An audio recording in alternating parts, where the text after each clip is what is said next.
તમે ક્રિએટિવ નહીં જ બની શકો. You know why? કારણ કે તમારી દાનત જ નથી.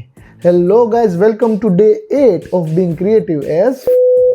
મોટા ભાગના લોકો પોતાને ક્રિએટિવ માનતા જ નથી, કારણ કે એવું ક્યારેય પોતાની જાતને પરમિશન જ નથી આપતા to try, to fail, to experiment and to create.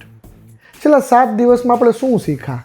Observation, chaos, curiosity, what if, perspective shift, pause અને એબ્ઝોર્બ. આ બધી જ વસ્તુઓ કાંઈ કામમાં નહીં આવે જો આ એક વસ્તુ તમારી પાસે નહીં હોય તો, અને એ છે ઇન્ટેન્ટ. ઇન્ટેન્ટ, ઉદ્દેશ્ય કે વાય. આના સિવાય બધી જ વસ્તુઓ વેસ્ટ છે. તમે આજુબાજુની બધી જ વસ્તુઓને ઓબ્ઝર્વ કરો છો, પણ શું કામ? વાય? તમે બહુ ક્યુરિયસ છો, બટ ફોર વોટ? અને તમે કલ્ચરને એબ્ઝોર્બ પણ કરો છો, પણ આ લઈને તમને ક્યાં જશે? આના લીધે જ લોકોને એમ લાગે છે કે they are not creative, but એકચ્યુઅલમાં આ પ્રોબ્લેમ છે ઇન્ટેન્ટનો.